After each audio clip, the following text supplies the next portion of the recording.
Olá, estudantes de Teoria das Relações Internacionais, estudantes de Relações Internacionais em geral.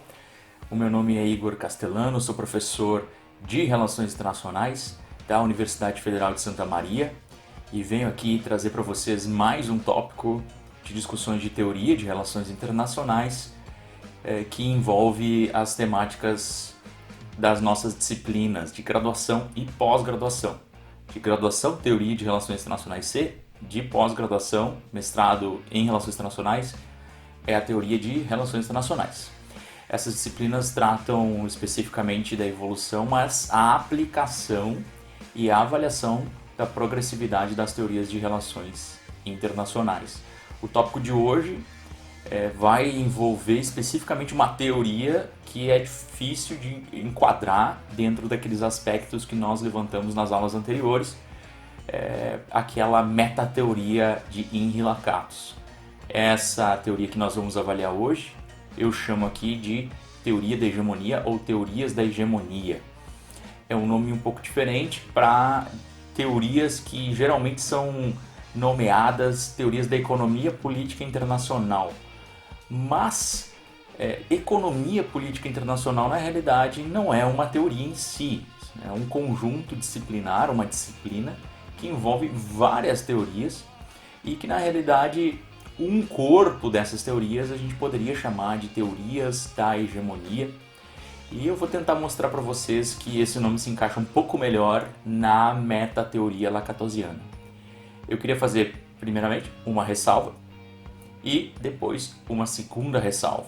A primeira ressalva é o seguinte: esse vídeo está sendo gravado fora de estúdio, dentro da minha casa, nesse momento de quarentena que a gente enfrenta agora no primeiro semestre de 2020.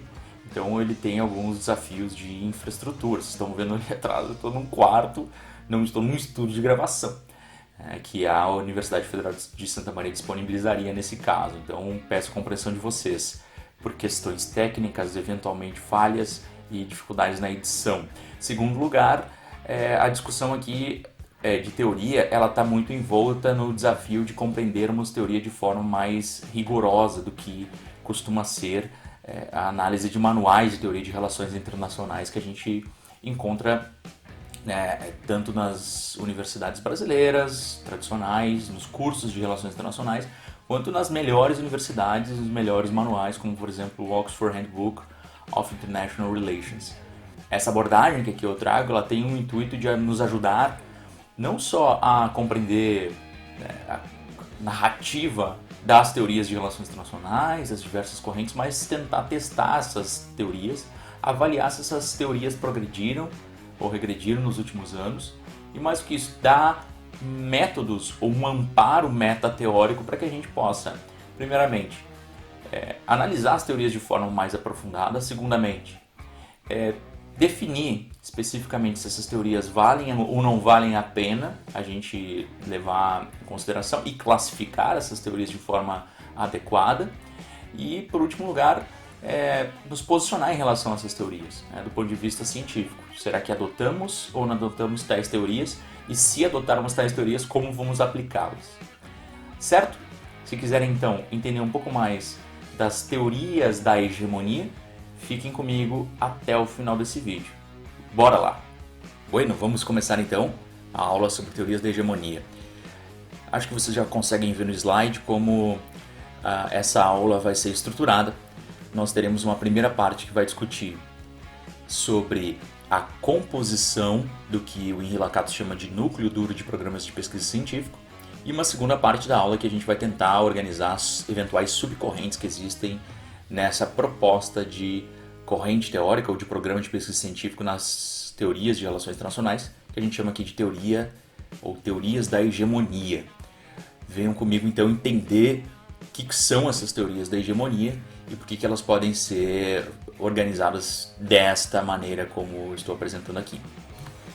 As teorias da hegemonia têm os seguintes pressupostos que organizam premissas teóricas e que compõem o núcleo duro dessa corrente teórica, desse programa de pesquisa científica. É importante vocês revisarem, eventualmente, se não lembram, o que se chama núcleo duro. O núcleo duro, ele é basicamente o centro de uma corrente teórica múltipla, de várias vertentes, mas é o denominador comum de diferentes teorias, a base filosófica que organiza a visão de mundo, a ontologia e a visão do conhecimento, a epistemologia dessa corrente teórica. Então, para organizar essas teorias da hegemonia, nós temos alguns desafios. Primeiro, é o desafio de definição de quais são essas correntes que buscam lidar com esse aspecto da economia política internacional que aqui a gente chama de hegemonia. Há uma dificuldade, inclusive, de encontrar essas correntes, mas a gente indo pelo conceito de hegemonia, a gente consegue entender que há, em certa medida, uma coerência e convergência entre teorias que poderiam ser organizadas dentro de um programa de pesquisa científico. Outra questão é a multiplicidade de versões e narrativas sobre o próprio desenvolvimento da teoria de relações internacionais. Então, nos livros de teoria de relações internacionais, você tem uma multiplicidade de ponderações, algumas muito padronizadas, como a ideia de realismo, liberalismo, e outras nem tanto. Então, essas teorias, às vezes, elas ficam dentro de uma análise vista como marxista, outra análise vista como liberal, como a ideia de estabilidade hegemônica, outra análise vista inclusive como realista, como as teorias de transição de poder. O que proponho aqui é que essas teorias elas têm um elemento em comum, o qual organiza essas teorias e poderia organizar essas teorias dentro de um programa de pesquisa científico coerente. Além disso, um dos grandes desafios é a ideia de origens teóricas distintas, origens filosóficas distintas, mas que podemos encontrar alguma convergência entre essas origens filosóficas, as quais eu vou mostrar aqui.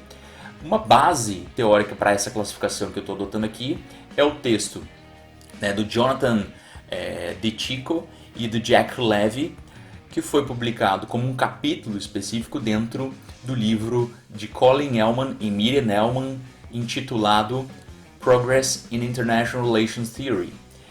Esse livro ele trata de uma análise da teoria de relações internacionais a partir da leitura metateórica de Henri Lakatos.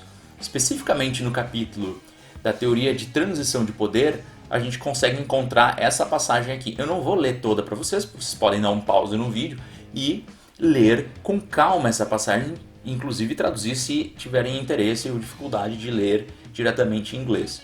O ponto importante aqui é que essas teorias, existe nessa proposta uma convergência e coerência entre correntes teóricas que propõem a ideia de que hegemonias formam-se frequentemente e que há nessas hegemonias, nessas concentrações de poder, elementos de estabilidade no sistema internacional. Se vocês forem ver, eu vou pegar aqui a marcação de texto do nosso PowerPoint. Se vocês forem ver, essas teorias para esses autores poderiam se chamar teorias de transição de poder, teoria de transição hegemônica e também teoria dos longos ciclos ou dos ciclos sistêmicos de acumulação. Essa vertente, essa versão de análise desse corpo teórico é a que eu vou adotar aqui na aula de hoje. Então não é tão absurdo assim eu adotar uma visão de teorias da hegemonia para avaliar esse corpo teórico que estamos trabalhando nesta aula. A proposição adicional minha é o próprio nome, chamar isso de teorias da hegemonia, né? A ideia contraditória, estou contrapondo a ideia de Chico Levy aqui de que eles são um tipo de realismo. Na realidade, na minha leitura, ele é um próprio PPC, então tem um PPC, um programa de pesquisa científico próprio aqui, que rompe com o núcleo duro realista, inclusive, sobretudo devido a uma flexibilização relativa que eles fazem do conceito de anarquia realista, que é a base do núcleo duro, uma das bases do núcleo duro realista, como já vimos em aulas anteriores, a aula do realismo, né? Se vocês forem procurar em aulas anteriores, eu vou até tentar deixar um card aqui em cima para que vocês consigam acessar rapidamente essa aula. Vocês vão ver que a anarquia é a base, uma das bases do núcleo duro realista. Além disso, tem uma origem adicional aqui, que não é o próprio realismo, mas uma origem filosófica da economia política. Tá? E nesse caso aqui, da economia política internacional, uma vertentes específicas dessa economia política e economia política internacional. Vamos então para alguns conceitos, né, e visões de mundo que são fundadores das premissas deste programa de pesquisa científico. Isso eu tenho apresentado recorrentemente nas outras aulas de programas de pesquisa científica. Vou tratar aqui também das teorias da hegemonia nestes moldes. Vamos lá. O primeiro é a ideia de economia política. Não uma vertente teórica específica da economia política, mas uma noção de que economia e política estão integrados. Tá? Economia e política são elementos da vida social, né, do mundo em sociedade, que não podem ser separados para uma análise isolada. Portanto, tanto a economia, os modos de produção, as estruturas econômicas, os agentes econômicos, as instituições políticas, as instituições sociais, os agentes políticos e sociais e os resultados disso em processos tecnológicos recorrentes, em inovações, em transformações do mundo, vão ser fundamentais para analisar relações domésticas e internacionais. Percebam que se fosse só isso é muito importante, mas também não é só isso. Se fosse só isso, a gente só classificava essa vertente como economia política ou economia política internacional, estava feito o nosso trabalho. Mas não, né? A gente está tratando de um programa de pesquisa científico minimamente coerente. Então não é uma disciplina como um todo, é um programa de pesquisa científica. Então vamos para alguns pontos que caracterizam mais sutilmente esse programa de pesquisa científica. Segundo ponto. Mudanças e transformações históricas. Que as relações internacionais são caracterizadas por transformações históricas constantes. É impossível a gente pensar que sistemas internacionais se mantenham estáveis ao longo do tempo. Sempre vai haver grandes transformações, essas transformações são recorrentes e há inclusive alguns padrões de recorrência nessas transformações. Se há transformação histórica, quer dizer que há variabilidade histórica. Há tipos diferentes de organização dessa economia política, dessa estrutura internacional e das interações internacionais. Então, ao longo do tempo vai haver variabilidade e espaços diferentes do planeta, né, das sociedades também são caracterizados por variabilidade também nessas estruturas econômicas e políticas. Em seguida, se há variabilidade histórica, quer dizer que há mudanças históricas. E essas mudanças não são necessariamente somente mudanças pacíficas. As mudanças estruturais históricas, que vão ser chave para transformações em grandes instituições políticas estabelecidas, em sistemas políticos, em regimes políticos, em sistemas internacionais e também nos padrões de modos de produção, de estruturas econômicas e de estruturas tecnológicas, vão em geral envolver momentos de grandes choques, de grandes crises. E essas crises muitas vezes carregam em si processos violentos. O que são processos violentos? De ruptura. Processos que vão trazer crises não incrementais, crises revolucionárias, crises que vão trazer grandes critical junctures, né? Momentos de conjuntura crítica que vão transformar relações nessas sociedades e nas relações do sistema internacional como um todo. Então aqui também esses autores estão preocupados com a mudança e com mudanças também violentas. Essas mudanças violentas no sistema internacional são vistas claramente como processos de grandes conflitos armados, como guerras, revoluções. Isso é muito importante para essas correntes aqui. Outro ponto é o ponto da ordem. Então, ao mesmo tempo que tem crise, existem momentos dessas crises, ou que essas crises entram em processo de decadência. Então, as crises entram em equilíbrio, estabilidade e há a possibilidade de construção de uma ordem por um período específico. Essas ordens geralmente têm elementos de divisão, distribuição de tarefas, distribuição de trabalho, né, e uma certa hierarquia nas relações entre os atores dessa ordem.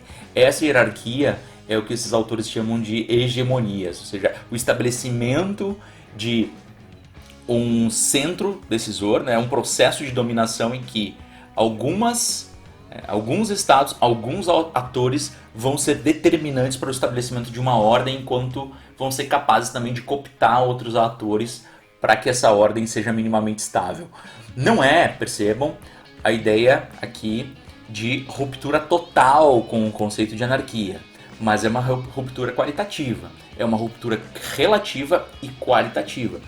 A anarquia seria a ausência total, o tipo ideal anárquico, a ausência total, né, de ordem acima dos atores que compõem, ou de governo acima dos atores que compõem aquele sistema. Ou seja, não há uma entidade ou uma organização capaz de estabelecer regras, né, procedimentos e instituições que serão obedecidas, quer os outros atores queiram ou não. A hierarquia é o oposto. Então você tem, por exemplo, o Estado Nacional. No Estado Nacional você tem os poderes. Esses poderes eles têm uma relação minimamente anárquica entre eles, porque eles têm um equilíbrio, mas embaixo desses poderes você tem uma ordem em que todos esses os atores, as instituições do sistema e os cidadãos têm que obedecer às regras de um elemento fundamental que é fundante, que é a nossa Constituição. Então a regra, ordenamento jurídico interno é submetido a essa Constituição. As nossas ações são submetidas a essa Constituição. Então, existe uma hierarquia e caso a gente opte por um comportamento free rider ou antagonista a essa Constituição, nós sofreremos punições graves, né? Ou pelo menos a ameaça de sofrer tais punições. A hegemonia ela não é nem esse estabelecimento formal de uma ordem hierárquica, tampouco é a existência de nada, de anarquia pura, como seria o estado de natureza hobbesiano. Então, nessa noção de hegemonia é onde há uma distribuição de poder desigual, assimétrica entre esses estados, entre esses atores de um sistema, né, no Estado Nacional entre entes federados ou entre poderes constituídos, e também uma certa ordem. Não há necessidade de ser uma ordem formal, com organizações específicas formalizadas, mas uma ordem informal, muitas vezes, com instituições minimamente aceitas. Né? Há aquiescência entre atores. Por exemplo, o concerto europeu no século XIX, em que você tinha grandes ou potências relevantes na Europa que estabeleciam minimamente um concerto de paz, com guerras também, obviamente, ocorrendo em certos períodos, mas um mínimo de concerto e uma posição de equilíbrio de poder que garantia para a Europa caminho aberto para expansão imperialista em outros continentes.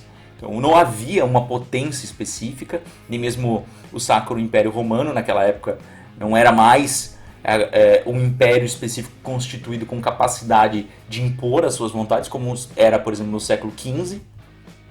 E você tinha uma distribuição de poder já dos estados estabelecidos e os estados que estavam se unificando, organizando uma ordem informal, certo? Com alguns acordos, obviamente, de paz, a Santa Aliança, né? O Tratado de Viena, por exemplo, mas não havia necessariamente uma organização que estabelecia tal ordem. Hoje você tem a Organização das Nações Unidas, você tem um sistema ONU, um sistema Bretton Woods, organizações muito mais formais. O Bretton Woods já se rompeu, mas organizações formais que representam tal ordem, um arranjo específico, geralmente de vencedores, né, na disputa entre estados, na disputa de poder entre estados. E para estabelecer-se uma hegemonia ao longo do tempo, você precisa também de tempo. Tempo é fundamental para estruturar. Por isso que analisar processos históricos, sobretudo processos macro-históricos, é tão importante para essa corrente teórica aqui. Aqui tem uma contribuição bem relevante para essa corrente, que é o conceito de hegemonia vindo de uma tradição que não poderia ser característica apenas de uma corrente teórica das relações internacionais, mas que está tanto influenciando o realismo, influenciando o marxismo, que é o conceito de hegemonia, né? E que vem de uma influência tanto marxista como a influência gramsciana, mas também uma influência lá no século né, 16, em Maquiavel, que trazia a perspectiva de que você tinha a necessidade de organizar na política um fenômeno de legitimidade, por um lado, a legitimidade, o simbolismo da política, né, a aceitação, o consentimento, e por outro lado você tinha a necessidade de organizar capacidades e a ameaça, pelo menos, do uso da força. Então essa ideia do medo e do amor, né, do convencimento, né, do consentimento e da coerção como elementos básicos da política. Não há condições de você abrir mão de qualquer um desses elementos. E na realidade a hegemonia, segundo o próprio Robert Cox, estabelece nesta visão dos escritos de Maquiavel já a ideia de que o aspecto conceitual, né, do poder numa hegemonia é relevante, talvez seja o aspecto mais importante para denotar a existência da hegemonia. A coerção também é condição necessária da hegemonia, mas geralmente ela está apenas latente. Quando a hegemonia funciona, é justamente nos momentos em que a coerção se coloca apenas nos casos desviantes, enquanto a ideia de conformidade, de consentimento está mais presente nos casos recorrentes. Então a ideia, se a gente fosse trazer para uma vertente mais contemporânea, aquilo que a gente chama de soft power e hard power, né? O Joseph Nye produziu sobre isso, mas está muito presente na trajetória da filosofia política, tanto realista quanto marxista. A noção de que para você estabelecer dominação, você precisa de direção, né? De influência, de cooptação e, ao mesmo tempo, meios, né, de capacidades hard, né, para usar o termo do Joseph Nye, para garantir que, caso haja a desobediência ou caso haja necessidade, elas venham a ser adotadas. Então essa noção de hegemonia está presente necessariamente, não é uma noção de hegemon, por exemplo, do John Mearsheimer, que lida apenas com poder, mas sim poder e capacidades de consentimento, poder simbólico e poder concreto. Tá? Então isso, digamos assim, aqueles elementos anteriores lá, que eu tinha mostrado para vocês, eles vão compor a base para elaborarmos premissas para o núcleo duro dessa corrente teórica.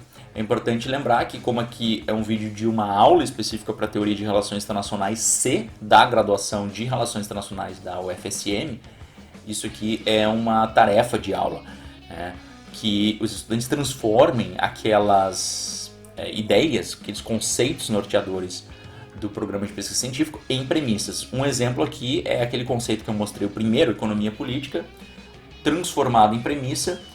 Poderíamos dizer o seguinte: economia e política são esferas interdependentes da sociedade, né? Modos de produção, instituições políticas e sociais e tecnologias diversas se influenciam mutuamente na história. Excluam aqui essa economia política que está repetido. Mas essa ideia, como transformar conceitos em premissas. Premissas são afirmativas que vão simplesmente mostrar de forma explícita quais são as regras básicas que vão orientar o programa de pesquisa científico e que não podem ser rompidas caso os teóricos permaneçam ou queiram permanecer dentro daquele programa de pesquisa científico. Vamos discutir agora as subcorrentes, tá? Propostas de subcorrentes do programa de pesquisa científico de teorias da hegemonia. Eu vou novamente, repito, ser influenciado por aquele texto do De Tico e do Jack Levy, de 2003, que traz, sobretudo, três subcorrentes teóricas das teorias da hegemonia. Elas poderiam ser mais, se vocês acharem interessante, inclusive, discutir isso e produzir algo sobre isso, fiquem à vontade. Eu vou me deter a essas três subcorrentes, mas sempre lembrem que analisar e classificar teorias é uma forma tentativa que está sempre aberta e sujeita a críticas. Por isso a gente tem metateorias para auxiliar essa tarefa, inclusive para contrapor metateorias entre si.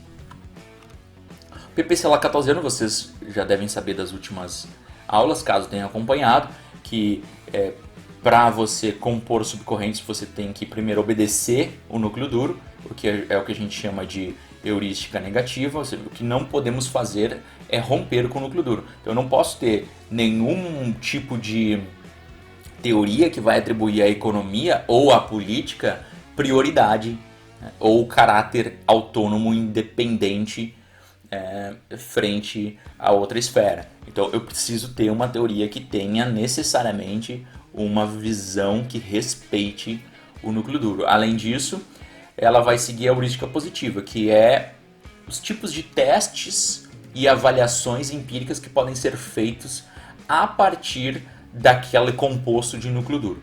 Vamos para essas correntes, subcorrentes estipuladas aqui. Então, essas subcorrentes elas vão estar organizadas dentro das hipóteses que vão ser criadas após, né, o estabelecimento desse núcleo duro, que é basicamente o elemento filosófico aqui, paradigmático do nosso PPC.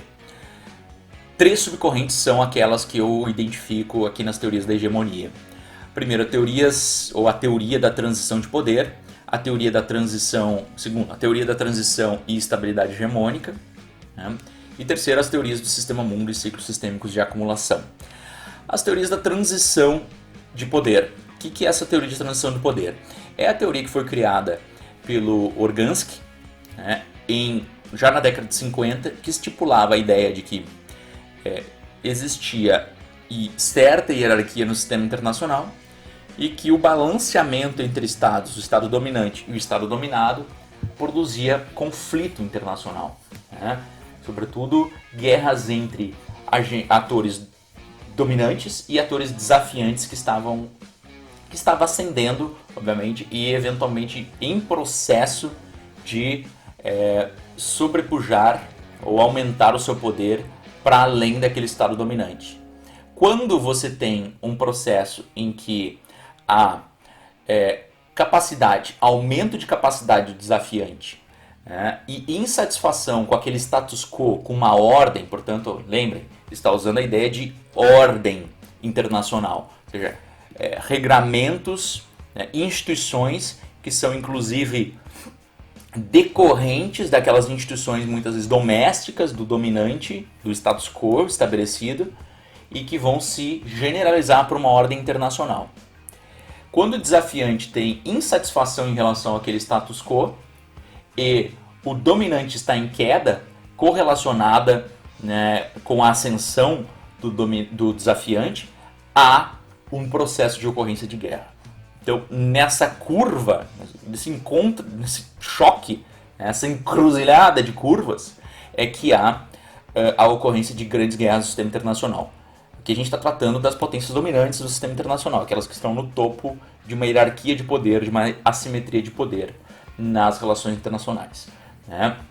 Depois, posteriormente, o Organski e Kugler fizeram também alguns testes estatísticos nesse processo de ascensão e declínio de poder e perceberam, né, que não ocorreram grandes guerras no sistema internacional, as guerras centrais, sem transição de poder. Ou seja, a transição de poder é a condição necessária para a ocorrência de grandes guerras no sistema internacional. E, na realidade, as transições, né, metade das transições resultaram em guerra, ou seja, não é suficiente, né, para ocorrer. Você pode ter transição de poder, mas não necessariamente você vai ter guerra. Mas quando tem guerra, é porque tem transição de poder. Entendem essa ideia de condição necessária e suficiente?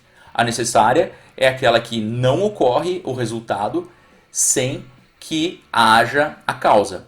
A suficiente é aquela que, quando tem a causa, vai ter o resultado. Então, nesse caso aqui, você pode ter transição de poder e não ter guerra. Mas se tiver guerra, é porque teve transição de poder. Entenderam? Então, deem uma procurada aí se vocês não conseguiram entender essa ideia de condição necessária o suficiente, mas esse é o ponto, tá? Para ter guerra, tem que ter transição de poder. Nesse caso, guerra central, que eles estão trazendo. os testes estatísticos foram feitos. Inclusive, nesse ponto aqui, nos anos 80, eles já começaram a dizer que existe não só a ideia de que aquele que ascendeu tem um ponto específico assim na ascensão de poder, do equilíbrio de poder, que a gente vai saber se vai ter ou não vai ter guerra. Nos primeiros textos eles diziam que quando o ascendente ainda estava com poder menor do que o dominante. O desafiante estava com poder menor que o dominante. Então estava quase chegando no poder do dominante. É o que a gente vê aqui. Ó. Então você tem o aumento das capacidades, aqui medidas inclusive do ponto de vista econômico. Então a economia está falando muito nessa teoria. Então ocorre a transição de poder internamente, você tem o crescimento desse Estado. E lá no sistema internacional, ali embaixo, tem o desafiante em ascensão e o hegemona em declínio relativo, né? Não necessariamente ele está em declínio absoluto, mas ele está em declínio relativo em relação ao desafiante. Então, havia uma discussão anterior de que era antes, né, de o desafiante superar o dominante, e depois, com Kugler, o Organski estabeleceu a ideia de que nos testes estatísticos, que o desafiante geralmente já ultrapassou em termos de capacidades, nesse caso aqui o PNB, o Poder Nacional Bruto, né, que não é só o interno, é todo aquele que está também fora do país, com investimentos externos diretos, com presença da economia em outros estados. E o desafiante ultrapassou, então, este hegemona, mas a força da coalizão dele, então aqui já vai uma análise de coalizões, ainda não ultrapassou. Tem várias hipóteses que vão ser destacadas aqui. O ponto fundamental é que diverge claramente do balanço de poder. Diverge da vertente realista de que você tem um sistema no balanço de poder anárquico e que há uma distribuição somente de capacidades. No caso da transição de poder, você tem um sistema relativamente hierárquico, a distribuição de capacidades, mas também regras e práticas, uma ordem do hegemona. Na balança de poder, você tem uma ordem internacional que é gerada espontaneamente, né? Não tem necessariamente intenções nas unidades, é quase que os estados se comportam meio que como máquinas, né? Como um comportamento meio mecânico, né? Não há intencionalidade. No caso da transição de poder, há intencionalidade, são instituições que se conformam a partir dos interesses do hegemona. O hegemona na balança de poder, né, tende a não surgir, dado o contrabalançamento ou a autoajuda, o sistema de balançamento recorrente. Na transição de poder surge sim o hegemona e geralmente a estabilidade relativa nesses processos. Há séculos de dominação, né, séculos longos ou séculos curtos, dependendo da visão de cada teoria, mas que vão caracterizar grandes mudanças de estabilidade no sistema internacional. Também aqui tem uma diferença sobre o caráter das unidades. Então, existe baixa diferenciação na balança de poder, na ideia do realismo estrutural de balança de poder. Na transição de poder, os estados têm objetivos heterogêneos, têm diferentes posições na hierarquia de poder. E, por fim, os critérios de análise das capacidades são diferentes também. O Altz, por exemplo, lida com elementos específicos, né? Mas, sobretudo, capacidades concretas, ou capacidades ou recursos específicos, mas muito materiais. E aqui a gente também está lidando com questões da moral nacional, porque isso vai ser importante para a concepção das instituições internacionais, o desenvolvimento econômico, elementos da economia política aqui muito mais presentes. Bueno, eu não tenho mais tempo para discutir essa vertente, mas há grandes análises mais recentes, por exemplo, do Douglas Lenk, que vai mostrar hierarquias múltiplas de poder e como também regiões são conformadas dentro de ordens hegemônicas, mais ou menos hegemônicas, e que pode expandir bastante os nossos estudos para estudos regionais. Também as teorias da hegemonia, da transição hegemônica, não só a transição de poder, vão nos ajudar também a avaliar processos regionais, como eu vou falar agora. Então, as teorias de transição, e alguns autores chamam também de estabilidade hegemônica, eles estão mais preocupados não só nesse processo assim de de quando há transição de poder e quando os elementos de poder vão realmente resultar em conflitos armados, mas eles estão muito mais preocupados também no conceito de hegemonia, né, na constituição de uma ideia de hegemonia mais complexa. Então não é o poder o foco em si, mas toda a complexidade que existe na hegemonia. É porque essa discussão está vinculada a grandes mudanças no sistema internacional, grandes mudanças na ordem internacional, a ordem internacional que são esses elementos vinculados ao poder dos estados dominantes, mas elementos que envolvem regras, que envolvem o governo do sistema internacional. E as mudanças no sistema internacional geralmente ocorrem com em processos de ruptura, as mudanças mais profundas ocorrem com processos de ruptura envolvendo violência e guerra central. Então eles também estão vinculados, né, observando aquela ideia de guerra central, mas não exclusivamente sob o ponto de vista do poder, mas principalmente sob o ponto de vista da ordem que é organizada em torno dessas hegemonias. Então, existem vários elementos aqui. O Robert Gilpin, por exemplo, em 1981, vai lidar com o papel da guerra nessa mudança, né, da política internacional, da mudança violenta. Ele vai discutir especificamente como essas mudanças vão ocorrer em elementos mais ou menos profundos do sistema internacional, as mudanças que vão estar vinculadas ao controle do sistema, tanto do ponto de vista do poder, do prestígio dos estados e das regras e direitos.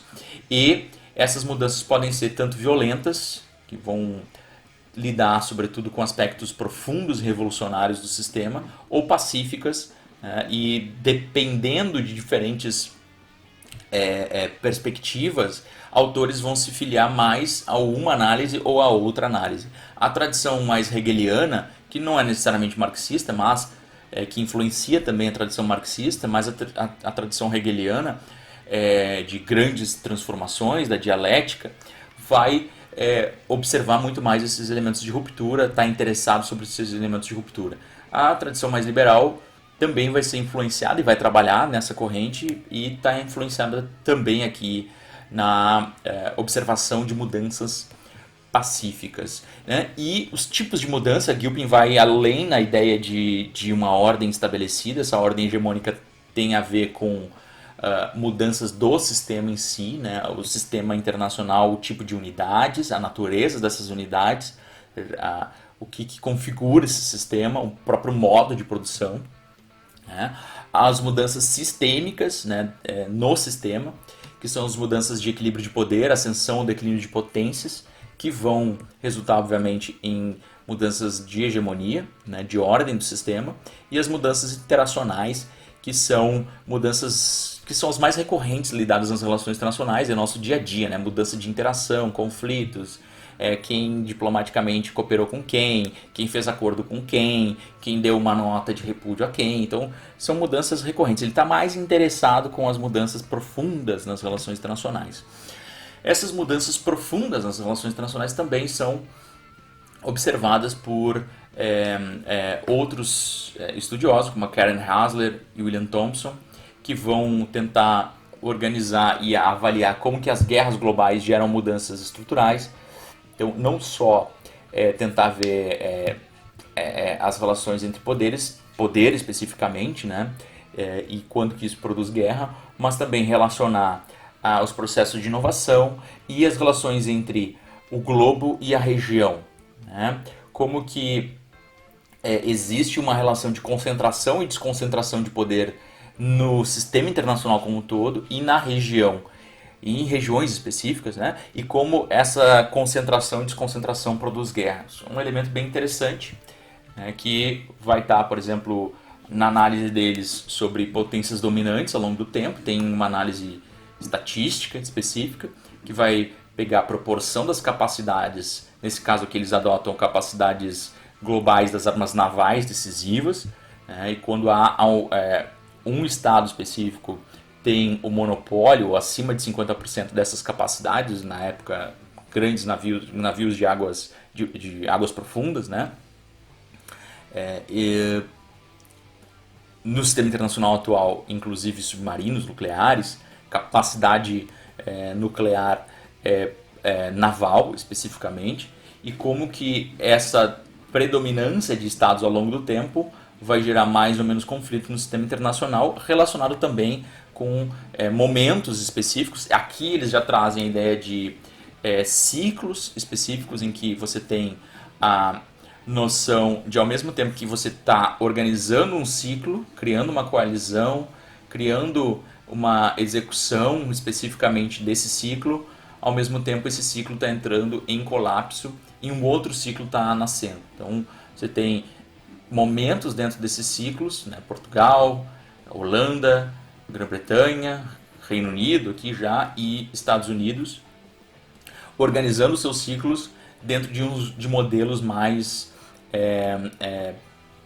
predizíveis, digamos assim. Aqui começa também uma tradição importante nessa área de ciclos que eu vou tratar nessa terceira parte, a terceira vertente da economia política travestida aqui nas teorias de transição hegemônica.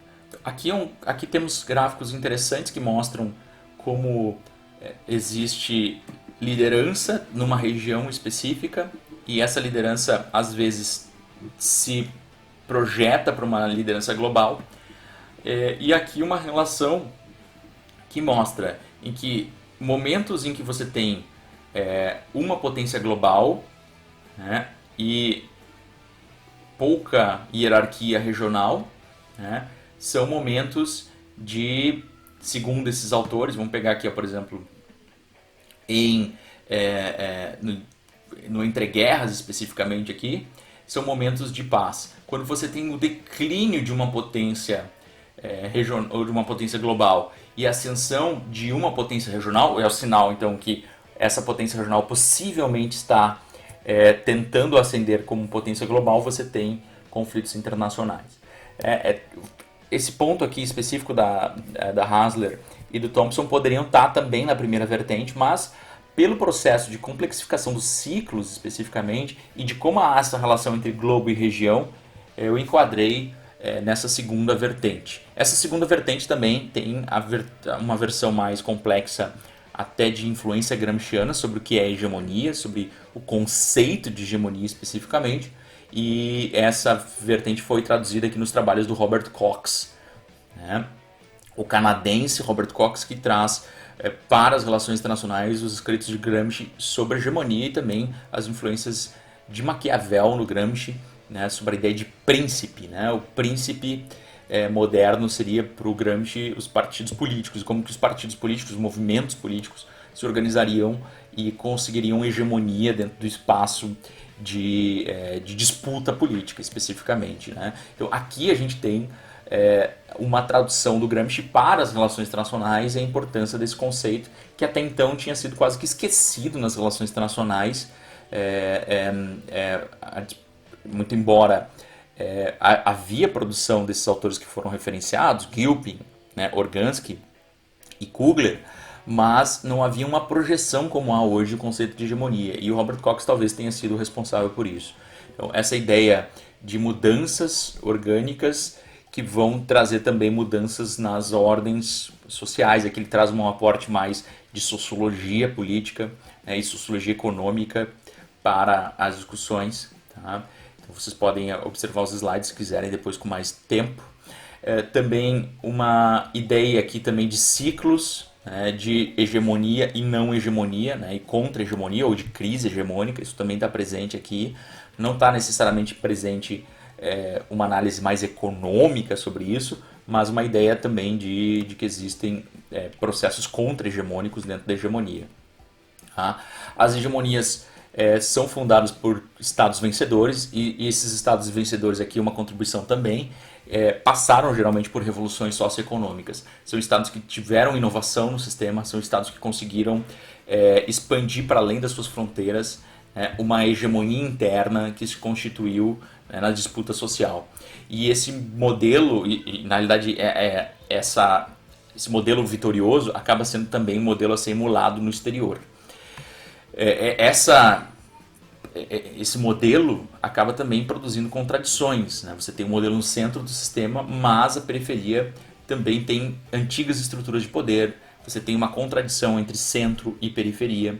Essa organização no sistema também se torna muito importante e se constitui a partir de institucionalização. Essa hegemonia ela tem que se institucionalizar ao longo do tempo. Talvez essa seja a grande contribuição aqui do Robert Cox, seja a ideia de como essa hegemonia se institucionaliza.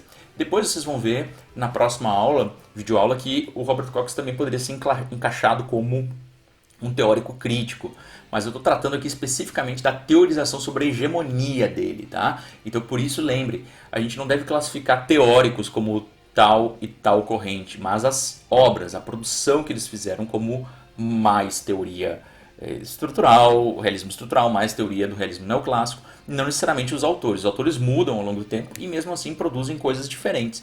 Então não há necessidade da gente rotular um autor de uma ou outra coisa. Aqui ele está contribuindo claramente para teorias da hegemonia. Então essas organizações internacionais elas são quase que um produto de uma ordem hegemônica e tentam absorver também ideias contra-hegemônicas para estabelecer a institucionalização e a sobrevida dessas ordens hegemônicas. Tá? Ela consegue também ter um poder de convencimento. Né? As organizações internacionais apoiam, né, com menos custos, né, a generalização, a propagação desses valores hegemônicos. Aqui, 3 elementos que são principais para o Cox, vocês também podem pausar os slides se houver necessidade, que são os elementos de capacidades materiais, ideias e instituições. São organizações, ou melhor, são elementos internos que constituem o sistema hegemônico. A capacidade material, ou seja, a capacidade de produzir, distribuir, a capacidade de acumulação, de organização, né, de riqueza, as ideias, os valores e significados, né, as ideias comuns, as noções compartilhadas, né, e que, na realidade, legitimam uma ordem social específica. E as instituições, que são as formas de estabilizar e perpetuar essa ordem específica. Essa composição de ideias, capacidades materiais e instituições são o que é próprio de uma estrutura organizada hegemônica. Quando você consegue integrar essas 3 coisas, segundo a leitura aqui coxiana, você tem uma hegemonia minimamente estável. Né? E, na realidade, esses elementos, depois a gente vai ver mais nas teorias críticas, esses elementos eles estão sendo fundantes de estados, né, de formas de estado, formas sociais, ou seja, organizações sociais, e ordens mundiais. As hegemonias estão, sobretudo aqui, quando você transfere forças sociais e formas de Estado para uma ordem mundial específica. Aqui tem outras discussões, né, sobre como que as teorias da hegemonia coxiana elas são mais eficientes do que as teorias da estabilidade hegemônica, porque a teoria da estabilidade hegemônica ela é uma teoria muito funcionalista, a ideia de que quando você cria uma instituição, essa instituição ela representa a estabilidade daquela hegemonia especificamente, e ela não tem uma autonomia necessariamente, né? Então, quando você tem um declínio institucional, um declínio de estruturas hegemônicas, quer dizer que você tem um declínio da própria hegemonia. Já há uma correlação muito clara entre as instituições dessa hegemonia e a hegemonia em si. E aqui não, as instituições também têm uma sobrevida, o próprio poder do Estado, o Estado consegue reorganizar essas instituições. Então, essa discussão também pode ser aprofundada caso vocês acham necessário. Tá? Então, permanecem normas e hegemonia, e há também hegemonias que ainda não produziram normas e instituições formais para se caracterizar. A gente vê o caso da China hoje, ela adota instituições e normas da hegemonia anterior, o que não quer dizer que ela não está constituindo uma nova hegemonia. Tá? Vamos para o último ponto, as teorias do sistema mundo e ciclos sistêmicos de acumulação. Essas teorias de ciclo sistêmico de acumulação, elas são muito herdeiras da noção do Kondratiev, de ciclos, longos ciclos e ciclos curtos, né, de transições econômicas, que estão relacionados a transições tecnológicas, e também a ideia do Fernand Braudel de economia-mundo, da formação de um sistema capitalista, de uma economia-mundo que se propagou ao redor do planeta e constituir um sistema pela primeira vez globalizado, né, minimamente integrado ao redor da geografia mundial. Então essa economia mundo, ela abriu espaço para alguns autores, como Immanuel Wallerstein, para analisar esses sistemas macrohistóricos, né, que vão se desenvolver por modos de produção, estruturas políticas e características de territorialidade, né, onde vai se colocar nesse espaço específico este modo de produção com as suas estruturas políticas. Isso é influenciado claramente pelas teorias do imperialismo, a ideia de combinação, né, das dinâmicas do capital com as dinâmicas políticas do Estado, ou seja, a ideia de que Estados auxiliam e propagam, né, a acumulação, tanto a acumulação primitiva ou a expansão de mercados do capital, e que esse processo ele não pode ser lido, não é necessariamente que esses autores estão reproduzindo as teorias do imperialismo, que não são necessariamente marxistas. Lembrem o John Hobson, um liberal que produziu sobre tem um nome de um livro que se chama Imperialismo. Então, as teorias imperialistas, elas simplesmente dão conta dessa ideia de que você tem uma crise no capitalismo, e a crise no capitalismo ela vai levar aos estados protegerem de alguma forma, ou terem de proteger o capital para a sobrevivência do capitalismo. Então, isso pode levar, inclusive, a conflitos internacionais. Então, essa relação entre capital e Estado é uma relação muito polêmica, né? Muitas vezes vista como contraditória, né? O capital e o Estado disputando. Nessa visão aqui, capital e Estado têm momentos de disputa, mas também tem momentos e geralmente isso é muito mais recorrente, né, de integração, sobretudo nas economias predominantes. E nas economias periféricas você tem uma estrutura que é transversal, que você tem uma organização capitalista que inclusive subjuga as estruturas políticas, né, daqueles estados periféricos, como são o caso dos enclaves, que são economias que estão dentro dos estados periféricos, economias totalmente desintegradas com os interesses nacionais e que têm, na realidade, a sua submissão às economias do centro do sistema internacional.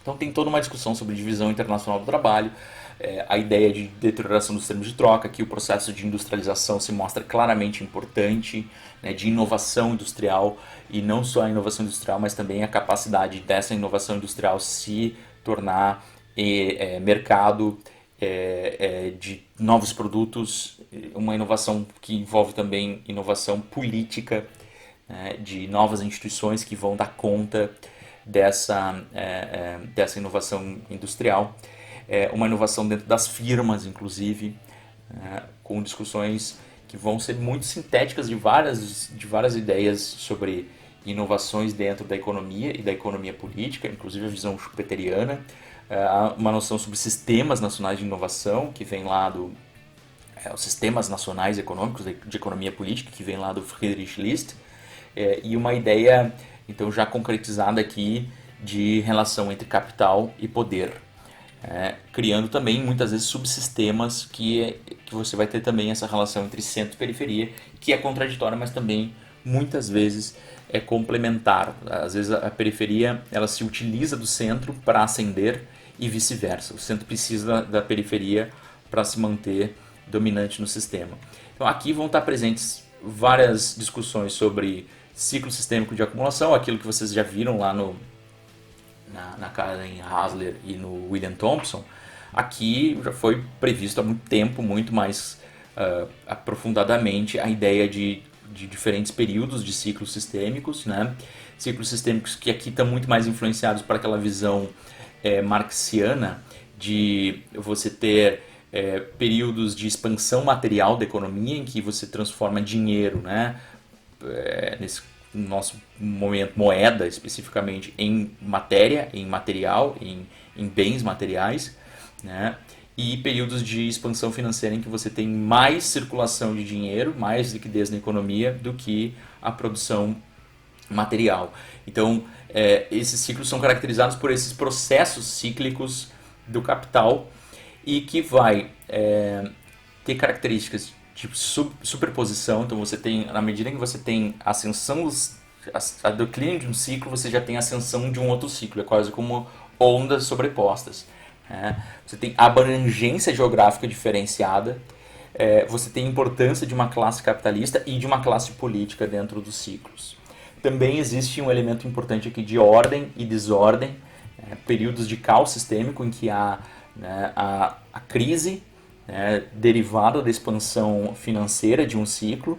Então, o ciclo sistêmico de um ator sistêmico, pode ser um estado, uma combinação de estados, vai entrar em crise quando a sua expansão material tiver se esgotado, e aí essa expansão material vai estar ocorrendo em outro local e ele vai depender muito de uma expansão financeira.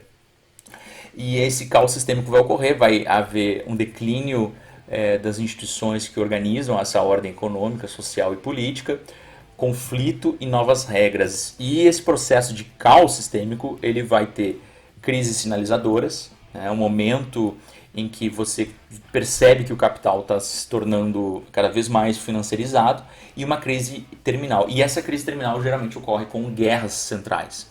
Aqui, nessa teoria específica de ciclo sistêmico de acumulação, não há uma discussão específica da guerra, como é o caso lá das teorias da hegemonia, do Gilpin, por exemplo, que o Gilpin tem toda uma discussão especificamente sobre guerra hegemônica.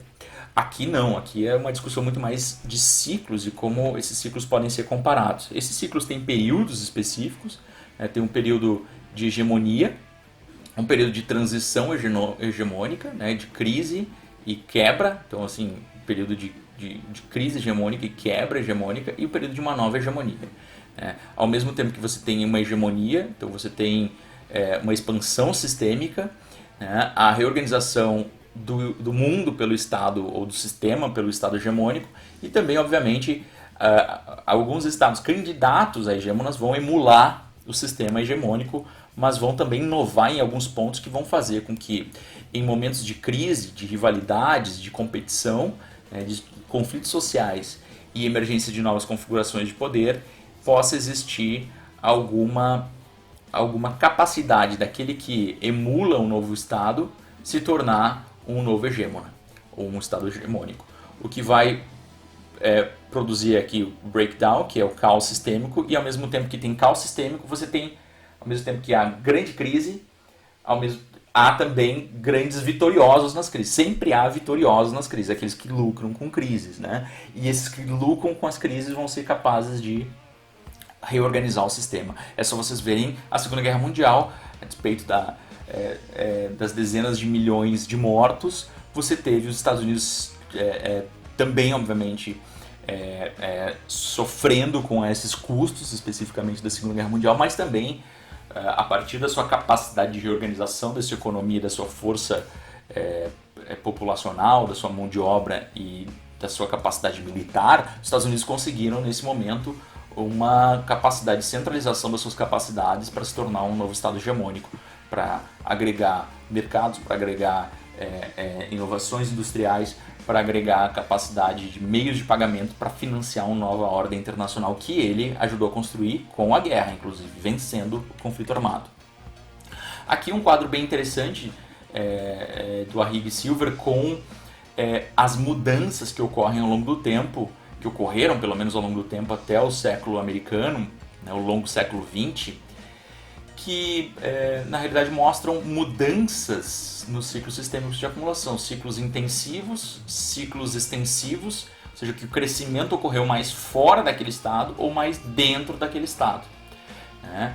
Então você teve também uma mudança do nível de organização governamental do sistema político, uma mudança inclusive do padrão das unidades do sistema internacional ao longo do tempo, de cidades-estado, Estados-nação e Estado mundial.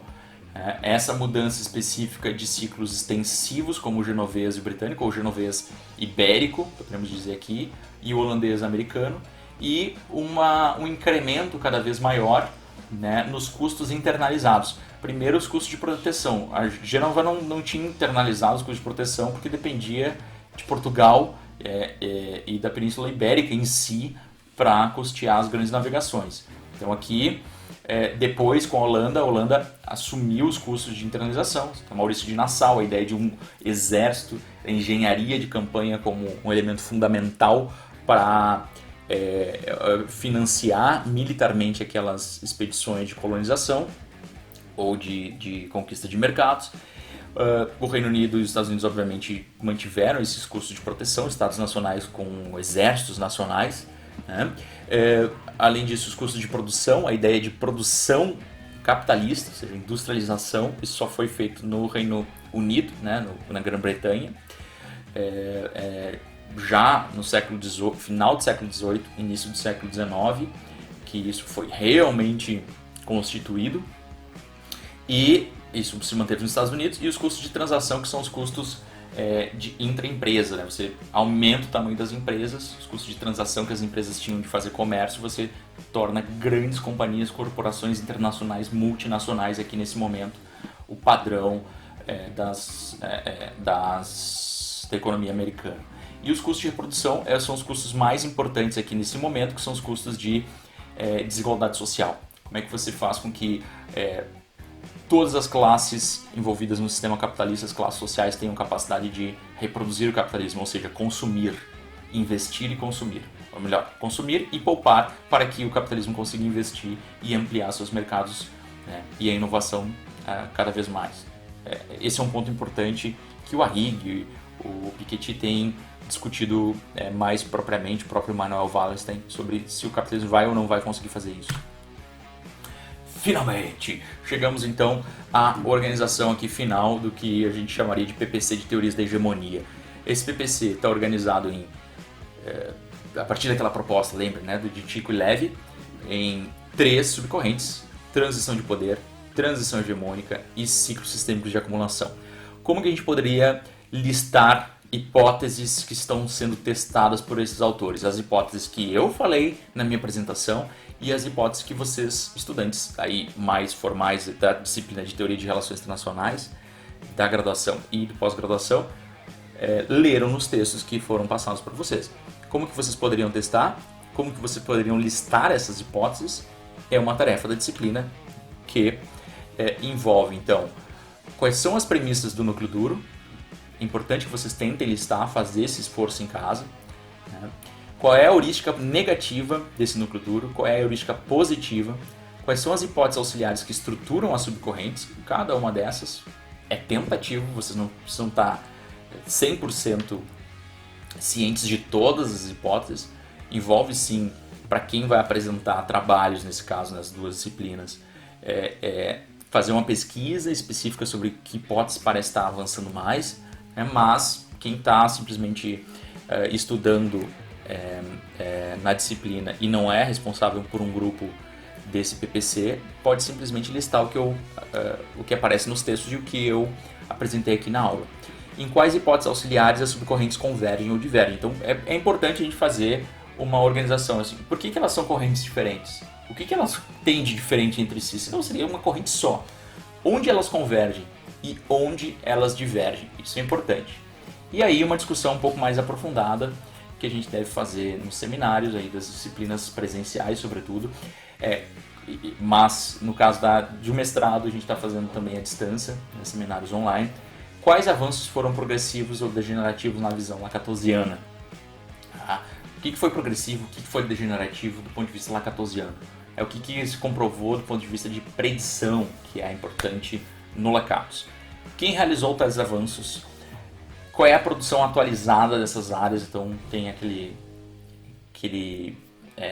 tutorial que eu mostrei para vocês de Publish or Perish, que vocês podem utilizar para atualizar isso. Para os grupos específicos aqui, né, que vão apresentar. E aqui, por fim, como seria possível trabalhar para o fortalecimento do PPC da teorias da hegemonia nos dias atuais, né, onde que a gente poderia produzir.